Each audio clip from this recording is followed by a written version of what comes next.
L'année 2015 a connu beaucoup de remous, même si ces chiffres que nous avançons aujourd'hui constituent une baisse par rapport à d'autres années.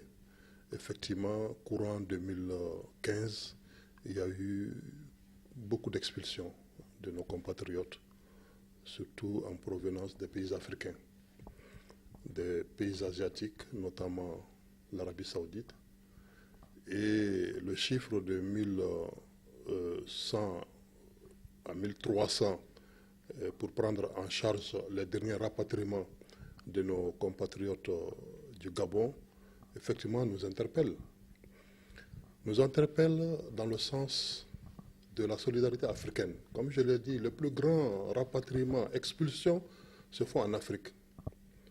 Quelle solidarité en Afrique quand aujourd'hui nous avons en face de nous des pays européens qui s'organisent pour ne pas recevoir des Africains sur leur territoire et que nous, Africains, nous-mêmes, nous traitons de cette façon-là.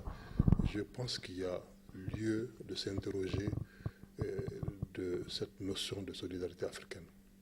Je le dis très sincèrement parce qu'il y a l'attitude de certains pays qui se disent amis de notre pays et qui continuent à maltraiter nos compatriotes. Cela est inadmissible. Je pense qu'à notre tour, nous allons aussi prendre des mesures pour répondre à ce genre de situation. Il y a quelques Maliens qui sont en prison. Je crois que le plus gros lot se trouve aujourd'hui en Libye. Et en raison de l'absence de gouvernement, d'interlocuteurs valables en Libye, nous ne pouvons pas dire exactement combien sont-ils. Alors, je sais que 2014, en début de l'année 2014, avec le concours de l'OIM, nous avons pu nous-mêmes libérer 212 Maliens qui étaient en prison en Libye, qui sont rentrés avec le concours de l'OIM au Mali. Et nous avons été prévenus, effectivement, que ces prisons se situant sur différents territoires appartenant à tel ou tel groupe rebelle, il a été difficile donc de nous dire exactement le nombre de Maliens qui se trouvent en prison. Mais le plus grand nombre se trouve à ce niveau-là. En dehors, évidemment, de la Libye, il y a des détenus, mais de petit banditisme, par exemple au Sénégal, de plus en plus nombreux.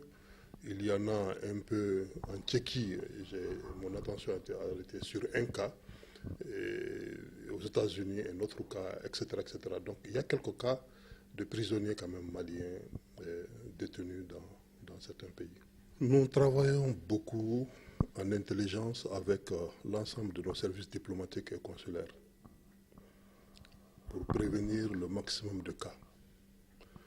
Nous-mêmes, nous avons effectué beaucoup de missions à l'extérieur pour sensibiliser nos compatriotes, pour les appeler effectivement à un meilleur comportement et pour leur dire vraiment qu'ils sont tous porteurs de l'image de notre pays. Donc à ce titre-là, ils doivent se garder de certaines inconduites qui peuvent ternir l'image du pays. Et je pense que de plus en plus, ces campagnes de sensibilisation,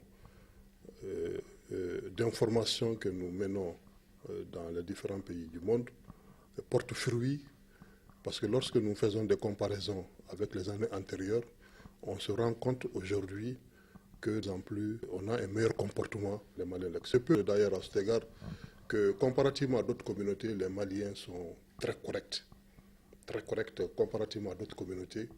Et nous sommes félicités partout où nous sommes passés.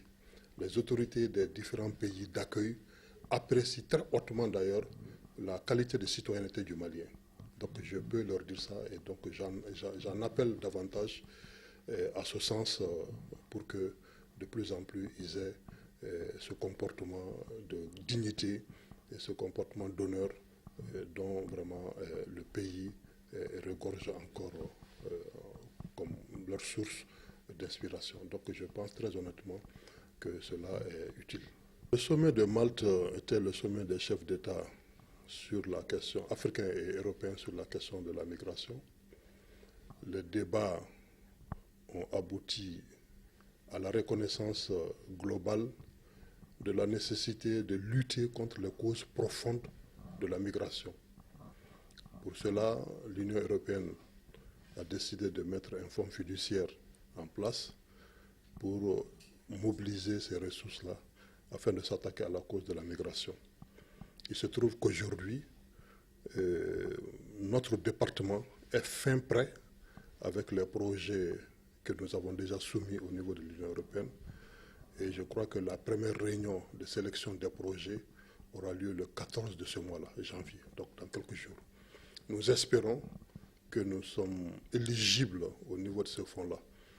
Et si les ressources seront disponibles, en plus de ressources rendues disponibles déjà par le gouvernement, nous allons nous attaquer, comme je l'ai dit, aux sources et aux causes de la migration profonde. Cela veut dire qu'il faut retourner dans les lieux de départ, dans les zones de départ massives, pour apprécier avec les populations les réalités de leur développement et nous investir à ce niveau-là pour pouvoir retenir le maximum des jeunes avec la création d'emplois qui sous-tendent un peu ces projets dont nous allons faire la promotion.